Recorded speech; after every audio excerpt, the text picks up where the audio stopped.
Hey moms, it's me, Queenie, and you are about to enjoy the Empowering Girl Mom Show.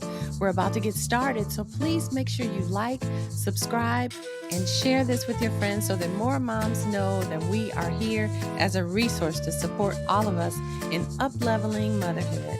I look forward to joining you in just a minute. Don't go anywhere. We'll be right back. Hey moms, it's me, Queenie, and you are about to enjoy the Empowering Girl Mom Show. Hello, and thank you so much for joining us for the Empowering Girl Mom Show. I'm your host, Queenie Brown, certified master life and business coach, women's empowerment author of the Self Love Lessons and the Mother Daughter Journal, and a mentor to moms. And I am excited about our show today. So, what are we doing? The Empowering Girl Mom Show serves to support all moms in rising into who God called us to be. It's designed to pour into each of the hearts of us so that we can become stronger, so that we can become more fortified. A lot of moms are juggling too many plates. We got too many things going, too many things are spinning, and we're not able to manage it all because we're doing it out of balance. And then who has time to try to reach out for experts and get support when you got to deal with all the stuff that mommy life brings? So, because of that, I decided to create a space where I could bring in some of my friends and some experts that I have watched and who have maybe topics that I really wanted to learn about. I brought them, decided to bring them all together so that we can all learn and then we can lock arms at the beginning of this journey and move through it together every day, taking in the insights and the wisdoms and applying them to our lives. All the tips that come forth, we'll have a blueprint to creating a better life for ourselves. So I'm excited about this show. And today, oh my goodness, I cannot wait to talk about this topic. Not because it excites me though. It saddens me in ways I can't even tell you.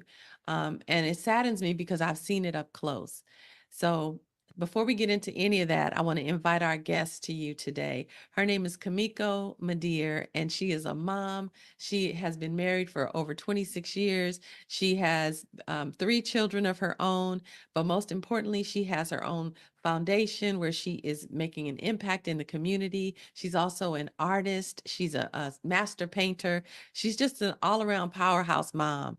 And so she took an interest in a topic that I want her to tell you more about. But today, I want to first introduce you to Miss Kameko Madere. Hi, darling. Thank you so much for coming. Hello. Nice to be here. It's such a privilege. I am so excited to empower moms because this was not here when I was a little, mine were little. So I'm really excited to be able to share what I have learned over the years and the topic that is most dear to my heart.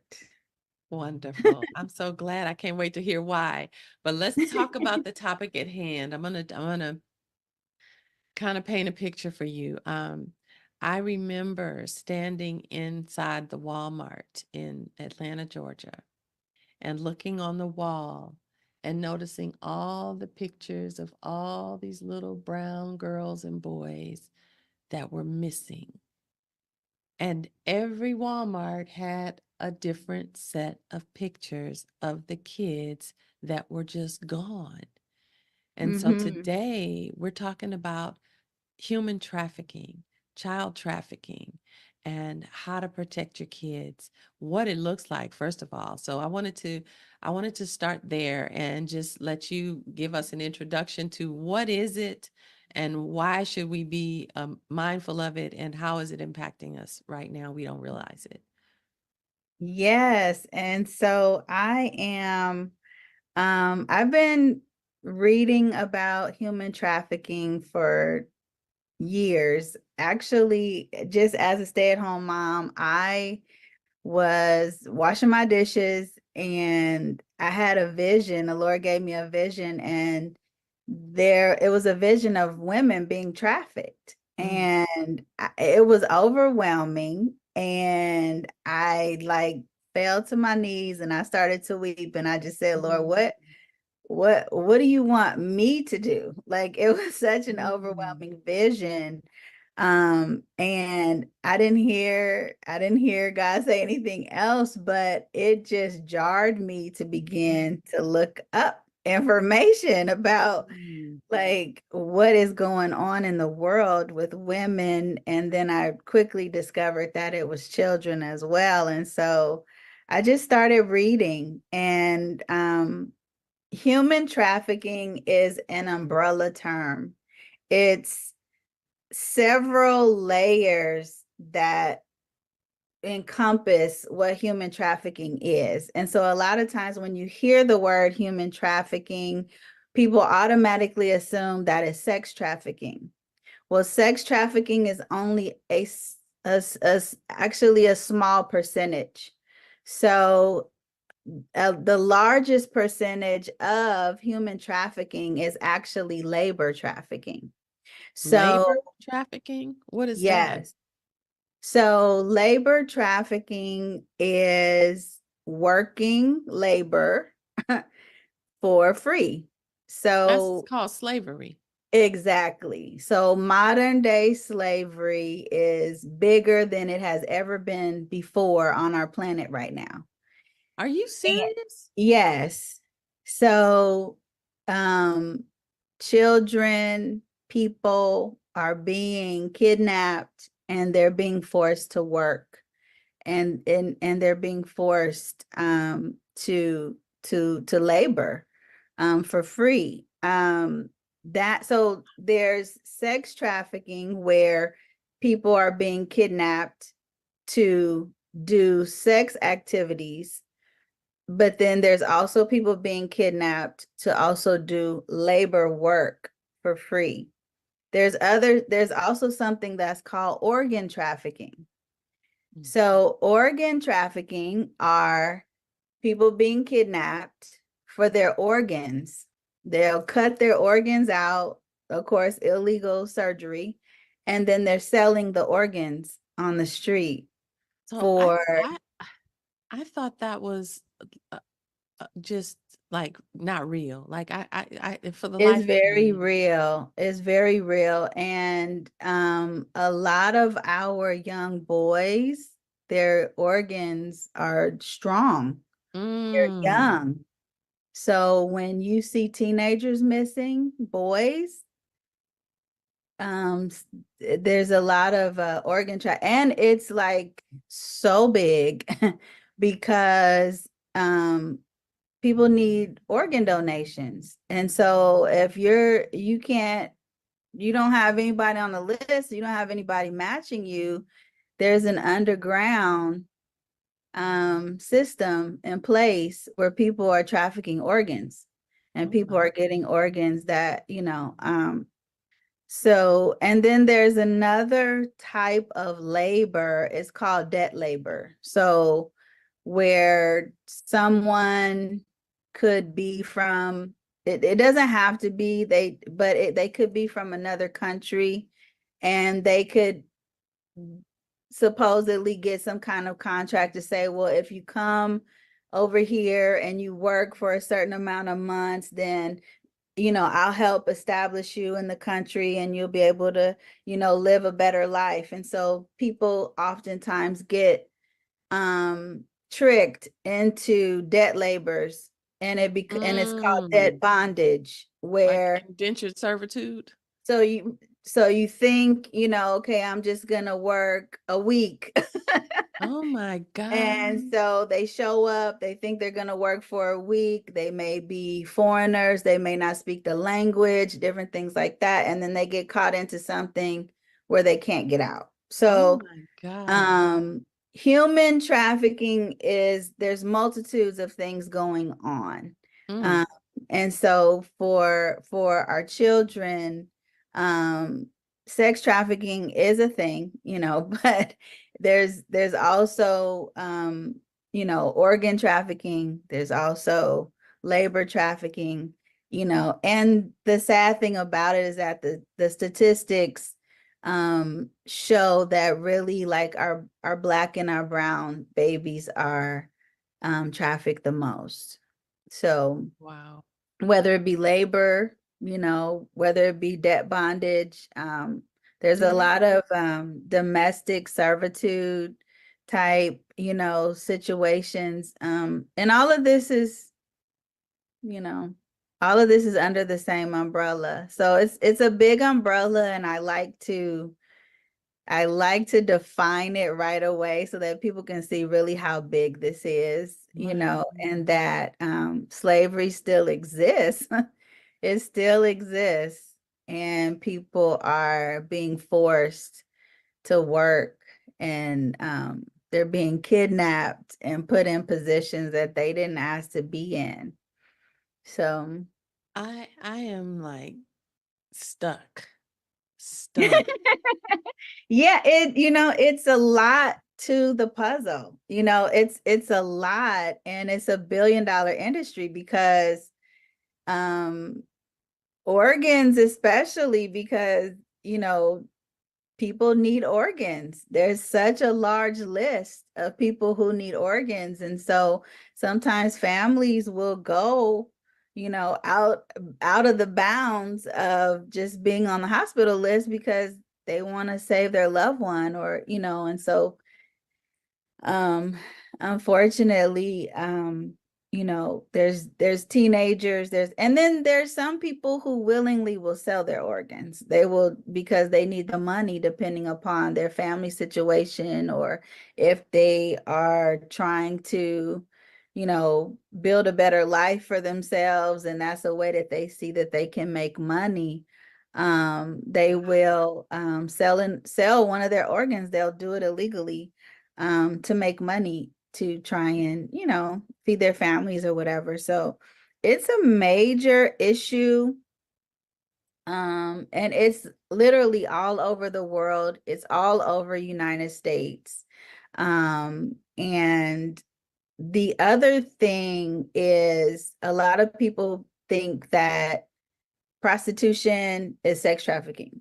So now that I've given you the umbrella, I'll try to break down a little bit the others.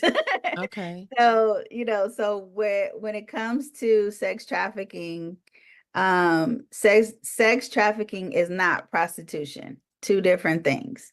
Two totally different things. However, there's a challenge where a lot of our young girls are being trafficked, and they'll get picked up as prostitutes, and then they'll get tried as prostitutes, Oh my and God. then they'll get convicted as prostitutes when they were really being trafficked. So it Um, gets entangled together, but they're two totally different things. And so it's a lot to learn. It's a lot to learn about. so But it's I growing. wonder, what is a mom to do?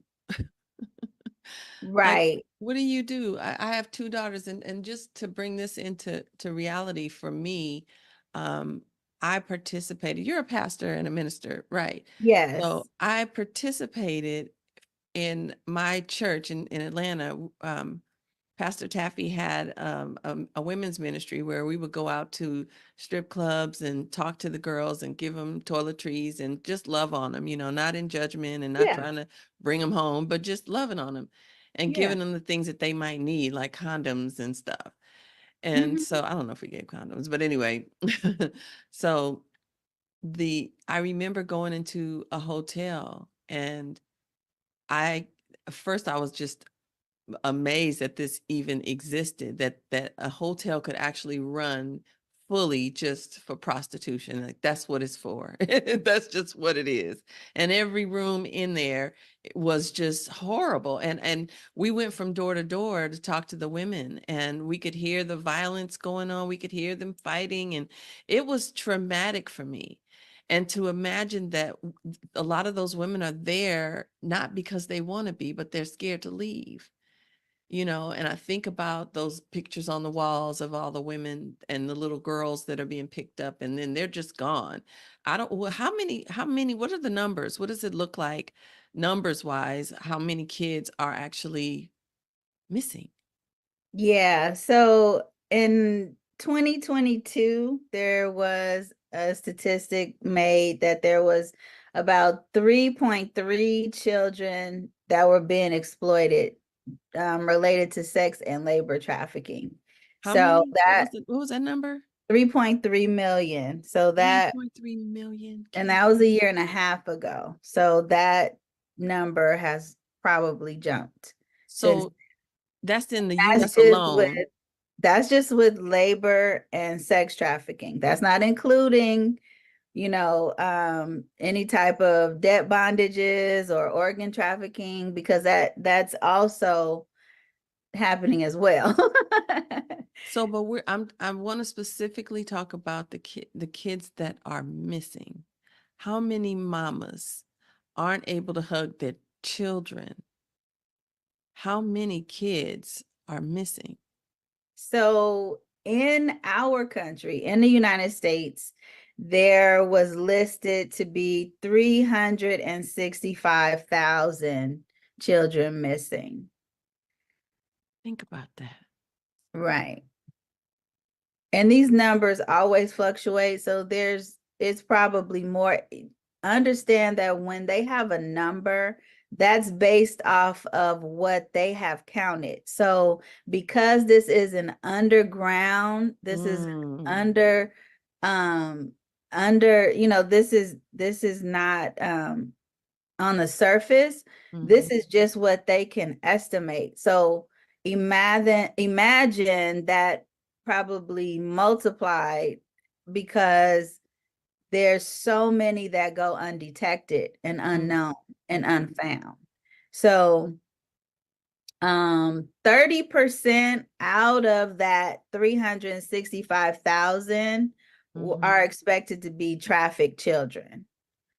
So that means that only 30% are probably being trafficked. The other, 260 some thousand kids, they just said those are other, which that anything could be happening to them.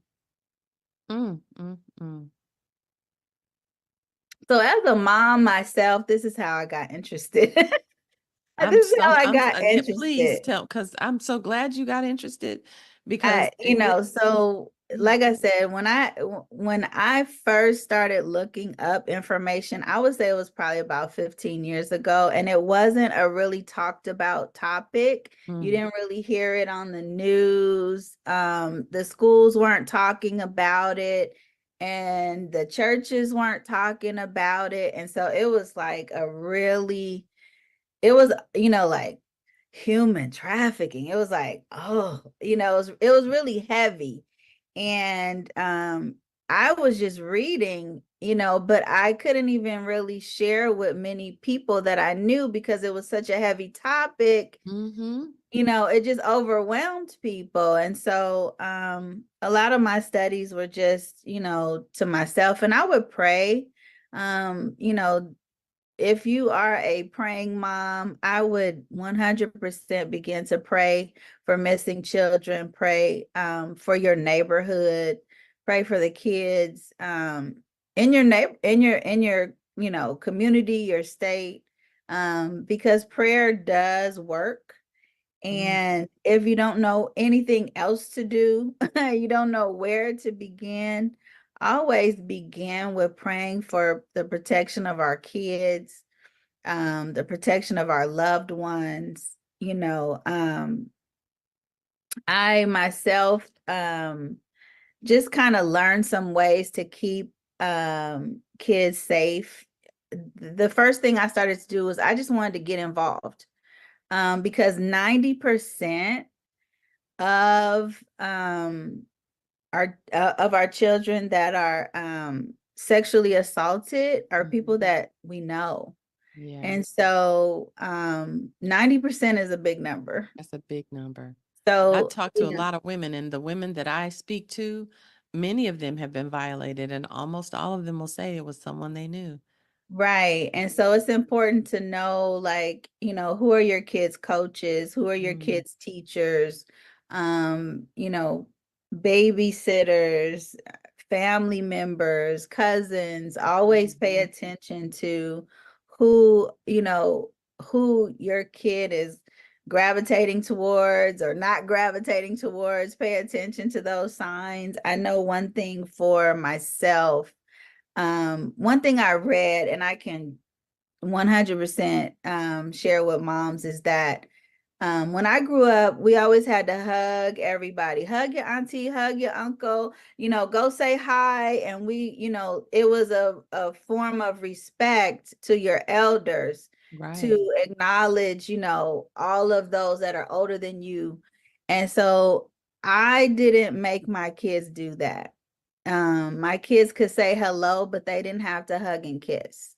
And Mm, so it was my child's choice if they wanted to show affection to any person older than them.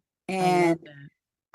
And the reason why was because I learned, I was a teacher as well, and so I've taken some child development, and our children are developing at a rate where they are learning their own senses of what's safe, what's not safe. And so they're learning their own gut instinct, so to speak. Right. And so when we go beyond what the child is trying to tell you, like let's say, you want your child to go and go hug auntie so and so, and your child is not feeling it, and Right. we push them to do that anyway, we really are teaching them to go beyond their gut feeling and do what I say. And Ooh, so it girl. causes them to question their gut feeling as they grow up. And Wow. so, right. And so that's one thing that I learned as a mom, to allow them to set their inner boundaries, Mm, because we have that gut feeling, all of us as humans. And so just like we as adults, we can sense if we want to get close to somebody or not, or if we, right. as adults, we can kind of sense if someone is not really vibing, where Right. we want to kind of sit next to that person or not. And so our children are learning that too within themselves. And so they Mhm. have a gut instinct, and they have an intuition that they have to learn how to develop within them, and how to have a sense of consciousness. Now, I would always have my children speak. You need to say hello, but you don't have to hug and kiss. If you Right. don't want to hug and kiss, you don't have to. And so my children as adults now, they are affectionate, they are very in other words, it's not going to make them disrespectful adults. Right. Right. Right. Right. My children, they still are affectionate, they hug their grandma, they hug me. And so What that's teaching them is boundaries. That's teaching them that it's okay to honor their boundaries and that they have boundaries.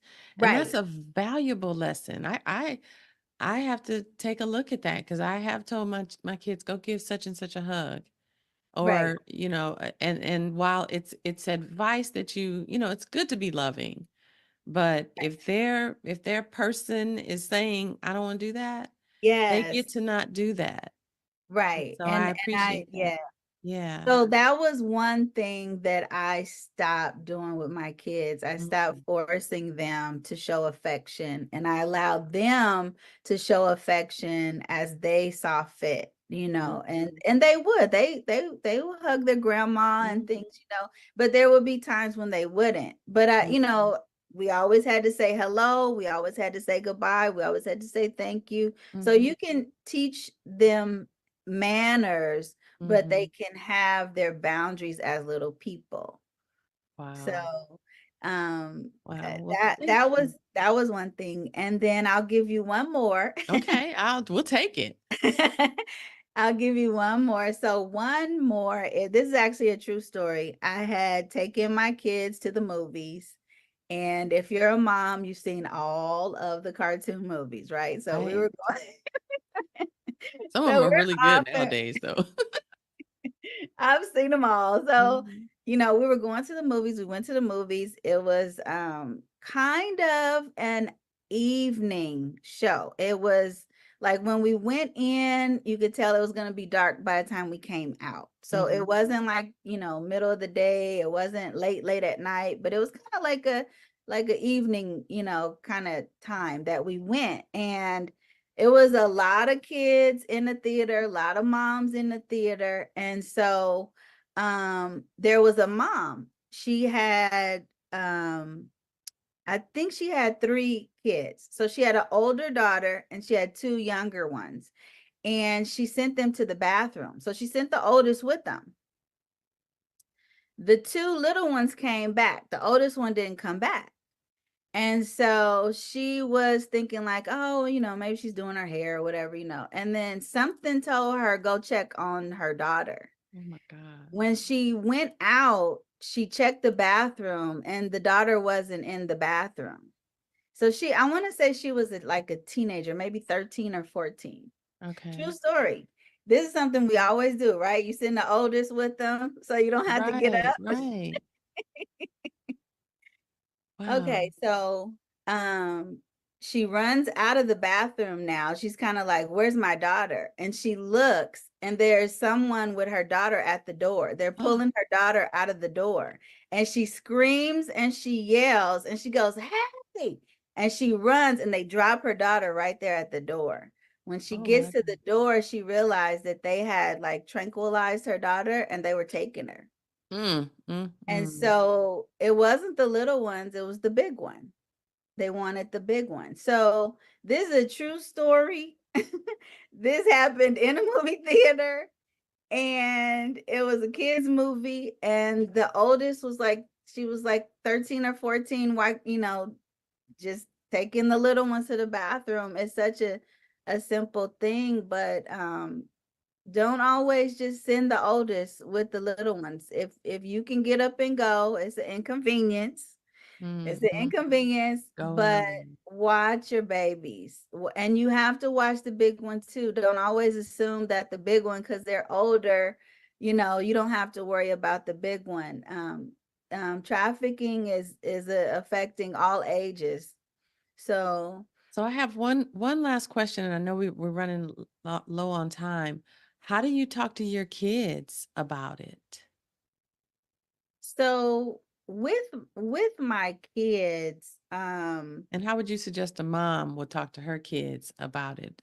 Should you just tell them the raw dog truth and okay, or so because I don't with want to my scare them, you know? exactly. So, what I learned in child development is that you tell a child what they ask you.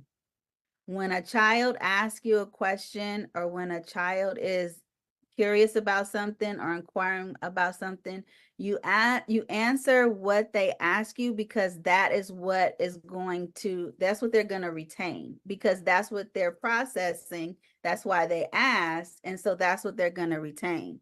Never bombard them with over information, because they may not be ready for everything that you're trying to bombard them with.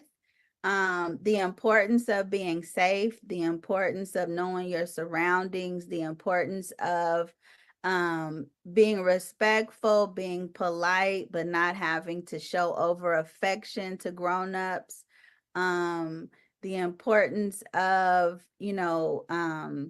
being able to communicate if something doesn't feel right or something feels off. If you're away from home, if you're at someone else's house, or if you're even at school, if you're, on a field trip or anything like that, when you're away from me, communicate what is, uncomfortable or what's comfortable, and what do you do? Who do you tell? Things like that. Always stay on their level with information. Don't talk to a 5-year-old like they're a 15-year-old, because they're only 5. And so they only are going to retain what they're asking you about anyway. So, Mm. there's times, for example, I have a teenage daughter. She's 14. So we're going back and forth with what can I wear, what can I not wear, what's Girl, that okay. part. So I'm right there so too. I'm on so the we're cusp. right. So when we start going over, can I wear this outfit? I will drop hints about why that outfit may not be appropriate. But Right. I won't go into the details of, it's over 100 some thousand kids missing. I'll just go into, how you present yourself, matters, and who's looking at you and who's paying attention to your body and things like that. So for 14, she's very aware of who's looking at her in public.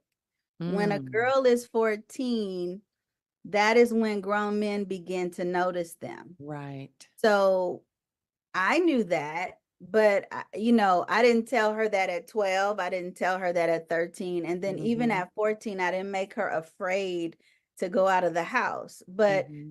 we have had conversations where she understands who's looking at her when she walks out.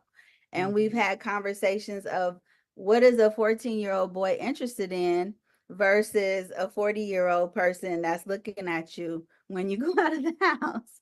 And so we've had small conversation that is not making her fearful, but she's very aware of who's looking at her. She's very Mm-hmm. aware of who's noticing her, and she's very aware of how she's presenting herself when she walks out of the house. So give them the information on their level. I never had to have a conversation about who's looking at you until she reached 14. So I didn't give her that, at 8. you know. Girl, but my daughters, Lord have mercy. They're some cute little girls, and they've had too much attention too early. And so they're very conscious of it, but they don't see anything wrong with it. And that for me is like, you Well, you there's gotta a you gotta balance tuck that in a because little bit, but without quenching their fire. What were you saying? there's a balance because it's important that they know how beautiful that they are and that they should never feel ashamed for being beautiful Yeah, and that they can step out of the house with full confidence. And so there's nothing wrong with confidence and knowing that you're beautiful because it's so important that our girls do know that they're beautiful and our yeah, boys know that they're handsome because self-esteem is a real thing. And yeah. so we're building self-esteem at the same time that we're educating about this real world. And so don't be afraid. Don't be afraid of their confidence. Just continue to build them up because I know that's what you do. Build them up and then just continue to educate them on the level that they're at, you Well, know. I'll take that as your final word. I appreciate you pouring in today. Thank you for giving us insight into this seedy, horrible world that we as moms need to be aware of so we can keep our girls safe. And so, where can we And our find you? boys, and our boys And our too. boys too, but we're talking about the Girl Yeah. Mom Show, so that's why I said it. But yes, keep our family safe because we love them all. We love them all. Where can we find you in the future? Where can we go to learn more about you and what you're doing? So my name is Kameko and my charity is Kameko. You can look up Kameko.org and you'll be able to see what my charity does. Wonderful. Well, thank you again so much, Kamiko, for joining us today. We've had such an interesting conversation. Ladies, make sure you're taking your notes. There was some the last few minutes of this, you gave us some really good tips. So I want to make sure that I'm going to listen to it again so I can document those and implement those throughout my life and see what happens through the end of the month. And I'm praying that all of you will do the same. All right. Thank you so much, Kamiko. We appreciate you, my love. Have a Thank you. wonderful day. Thank you again You're for joining welcome. Thank you. us. Take good care, y'all. We'll see you next time on the Empowering Girl Mom Show. I'm Queenie Brown. Talk soon. Hey, everybody. Thank you so much for watching. Boy, oh boy, what a message. Um, I'm floored by the statistics. I'm really in amazement that this is even real.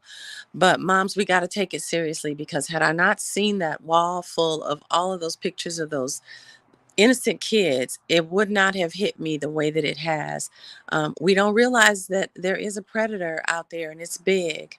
And our kids can be safe if we are aware of it and we can take steps to protect them. And so I'm glad that you've been watching the show, and I'm interested to just kind of get some feedback. So those of you who this is new to you, put some information in the comments. Let me know what your thoughts are about all of this. I didn't know that there was labor trafficking. I didn't realize that slavery was still alive and well and going strong globally, and that people are being kidnapped and made to work and made to perform in other ways, and their organs are being trafficked. All of this is just, it's beyond me. But as moms, we have to recognize that we have the power to protect our kids. Number one, we can pray. And if you don't know how to pray for your kids, then we need to talk. We've got to figure out the way to utilize the word of God to get the results that God promised us in his word. And then on top of that, we have to recognize that we get to heal. As moms, if we aren't doing our heart healing work, then we are less potent, less powerful to be able to impact our kids. A lot of the stuff that we will go through and operate from will be more fear based rather than powerful. And so I wanted to bring that up because a lot of us haven't done any heart healing work. And had I not had to go through all the stuff that I went through physically, I may not have even gone through as much healing work as I've gone through. But fortunately for me, if I can say it that way, I had to heal. I had to heal my heart. I had to heal my mind. I had to heal my body. And I know that it's an ongoing process. It's not something that you ever arrive to. It's a process. And once you learn the skill set, whenever you go through or grow through things in life, you'll have those skills to be able to lean on, to be able to access that deeper level and more power that God put on the inside of all of us to operate from. And so if you are ready to go deeper in your own heart healing, if this is the first time, maybe you've had therapy once or twice in your life, but it didn't really produce the results, there's a reason for that. Because therapy isn't coaching. They're completely different modalities, and they come from two different lines of the spectrum. And so as a certified master life and business coach, I want to support you in walking through that heart healing process so that we can level up as moms, and we can be more of support to our daughters from a more healed place. And so God inspired me to create what I call the Mother Love Immersion. It's a 6-week heart healing online retreat for moms, and it's designed specifically to go into our heart space, to deal with our family patterns and pathology, to recognize the dark spaces inside of us, those shadows that we operate from that we don't realize are impacting our world. And that's going under that rug that we've been talking about. You know, we tuck everything under the rug when we've been hurt, when we've been mistreated, when we've been violated on some level. We tuck all that stuff in.